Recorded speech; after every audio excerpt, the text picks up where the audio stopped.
আর বাজার থেকে যখন পাখি বা কবুতর আনবেন তখন খেয়াল রাখবেন এর। আমি একটা পাখি হাতে নিয়ে আপনাদেরকে দেখাই কোন বিষয়টা খেয়াল করবেন। আসসালামু আলাইকুম, আপনার লক্ষ্য পক্ষ থেকে সবাইকে আবারও স্বাগতম নতুন একটি ভিডিওতে। তো অনেক সময় আমরা যারা পাখি কিনতে চাই তারা শুরুর দিকেই যে ভুল ধারণাটা নিয়ে পাখি কিনি সেটা হচ্ছে আমরা চাই হচ্ছে রানিং পাখি। হ্যাঁ, তো রানিং পাখি কেনার একটা প্রবণতা আমাদের সবার মধ্যেই কাজ করে যে পাখি নিব, নেওয়ার পরে পাখি ডিম করবে, বাচ্চা করবে। তো সেক্ষেত্রে দেখা যায় কিছু ফ্রড বাটপাররা যেটা করে সেটা হচ্ছে রানিং পাখি নাম করে কিছু ডিফেক্ট পাখি দিয়ে দেয়। হ্যাঁ, তো আমার এই ককাটেল জোড়াটা দেখতেছেন, তো আমিও একই কাতারের লোক। আমিও চাইছি যে রানিং পাখি কিনবো, কে আবার বাচ্চা থেকে পাখি বড় করবে, বড় করার পর পাখি অ্যাডাল্ট হবে, তারপরে ডিম করবে, তারপর বাচ্চা করবে। সো ওই দিকে আমি যেতেই চাইনি। তো কিছু লোভনীয় অ্যাড অনেকেই দেয়, লাইক আমি বাইরে চলে যাচ্ছি, পাখি দেখার সময় নেই, পাখির পরিচর্যা করার লোক নেই। তো এই টাইপের কিছু কথাবার্তা বলে আপনার অ্যাটেনশন নিয়ে নেয়, যাতে আপনি সহজেই বিলিভ করে ফেলেন পাখিটা খুব ভালো। হ্যাঁ, পাখির পেয়ারটা রানিং। তো আমার এই ককাটেলের এই মেলটা হচ্ছে এইটা। হ্যাঁ, আর ফিমেলটা হচ্ছে ভেতরে বসে আছে। ফিমেলটা অলরেডি ডিমে বসে আছে, কিন্তু আপনারা বলতে পারেন ডিমে তো বসেই আছে, কিন্তু প্রবলেমটা হচ্ছে ডিমে বসে থাকলেও এর ডিমটা প্রপারলি ফার্টাইল হয় না। হ্যাঁ, ওই যে দেখেন কিভাবে তেড়ে আসছে। আচ্ছা, এ অনেক বেশি অ্যাগ্রেসিভ হয়ে গেছে, তো এখন আর না দেখাই থাকে। এমনি এরা হচ্ছে ডিম টিম নষ্টতে উস্তাদ। আমি ডিম মাঝে মধ্যে ফার্টাইল হয়, কিন্তু পুরোপুরি ফার্টাইল হয় না। ডিম ফোটার আগে ডিম নষ্ট হয়ে যায়, ডিমে হিউমিডিটির অভাব থাকে। তো একটু এইচডি পাখি সম্ভবত, বা হয়তো বা ইনব্রিড বলতে এরা দুটো সম্ভবত ভাই বোন। তো এটা মনে হয় কেনা হয়েছে 5 মাস হয়ে গেছে আর কি, আমার 4-5 মাস হয়েছে।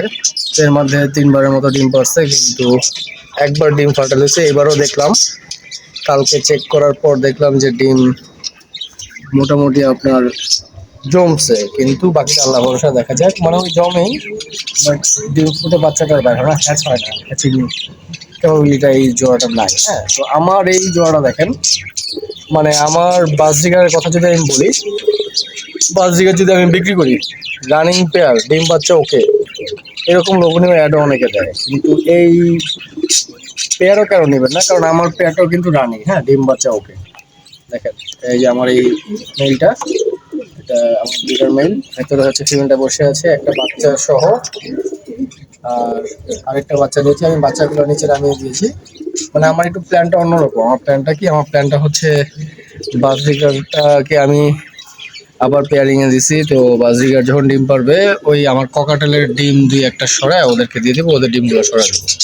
সো দ্যাট যেহেতু আমার ওদের হ্যাচিং রেটটা ভালো, তো ওরা যদি ঠিকঠাক মতো বাচ্চা করতে পারে তাহলে আলহামদুলিল্লাহ, তো বাচ্চাটা আমি পরে শিফট করে দেবো। এই আমার এই পেয়ারেরই কিছু বাচ্চা নিচে আছে।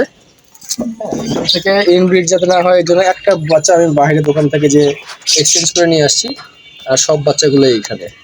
তো আমার বাজরিকের পেয়ারটা রানিং ঠিক আছে, কিন্তু আমি যদি এটা বিক্রি করে ডিম বাচ্চা ওকে মানুষ কিনে নেবে, কিন্তু প্রবলেমটা কোথায় বলি?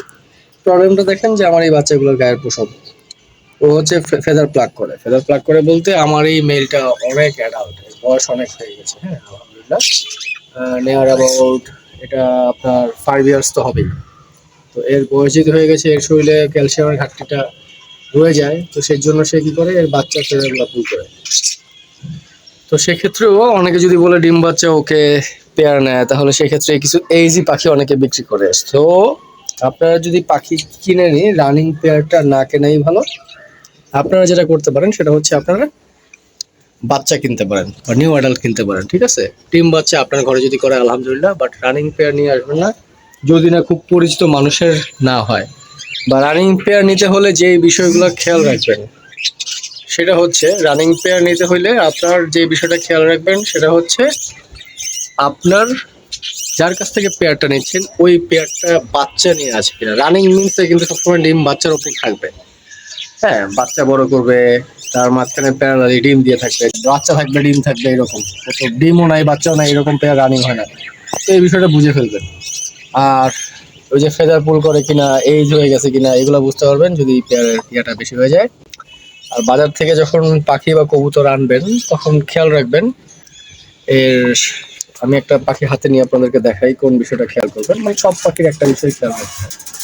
সেটা হচ্ছে পাখিটাকে আপনি যখন এভাবে ধরবেন, হ্যাঁ, এভাবে ধরে পাখির এই যে মলদারটা দেখবেন ক্লিয়ার আছে কিনা। হ্যাঁ, এর যদিও এর ফেদার গুলো পুল করাতে দেখেন গায়ে একেবারে পশমই নেই, দো পশম থাক আর না থাক এর ভেন্ট মানে যেখান থেকে ড্রপ করে সেই জায়গাটা কিন্তু পরিষ্কার। ঠিক আছে, দেখতে পাচ্ছেন এর এই ভেন্টটা কিন্তু পরিষ্কার। অসুস্থ পাখির এই ভেন্টটা পরিষ্কার থাকবে না, ময়লা থাকবে। তো এই বিষয়টা একটু খেয়াল রাখবেন। তো এখানে আরো অনেক পাখি আছে। তো এই ছিল আজকের মতো। তো সবাই আমার এই লুটিনো পেয়ারটার জন্য দোয়া করবেন। ওই যে দেখেন খুবই অ্যাগ্রেসিভ, দুজন মিলে মারামারি শুরু করছে। দোয়া করবেন back to back 3 bar fail হয়েছে, এইবার যাতে ডিমটা নষ্ট না হয়, এবার যাতে ওদের ডিমটা ফুটে। আর যদি এবার না ফুটে তাহলে আমাকে এবার এই পেয়ারটাই কাউকে দিয়ে এক্সচেঞ্জ করতে হবে। এক্সচেঞ্জ মিনস যারা মনে করেন পাখি বিক্রি করে, আমার হয়তো বা এই পেয়ারটা ইনব্রিড ভাই বোন হতে পারে, এই জন্য এদের ডিমটা প্রপারলি জমে না। আমার নিজের ভিডিও আছে, ভিডিওতে এগুলো বলা। বা হইতে পারে হচ্ছে পেয়ারের কোনো একটাতে প্রবলেম। তো আমি এই পুরো পেয়ারটাই চেঞ্জ করবো, এত দেখার তো প্রবলেম নেই। আমি হয়তো বা কোনো ব্রিডারের কাছ থেকে, পরিচিত কারোর কাছ থেকে ভালো একটা পেয়ার নিয়ে আসবো, এক্সচেঞ্জ করে প্রয়োজনে কিছু টাকা দেওয়া লাগলে দিব। তো আজকের মতো এই পর্যন্তই। সবাই ভালো থাকবেন, সুস্থ থাকবেন। ভিডিওটি ভালো লাগলে চ্যানেলটা অবশ্যই সাবস্ক্রাইব করবেন, লাইক করবেন, কমেন্ট করবেন, শেয়ার করবেন। ধন্যবাদ।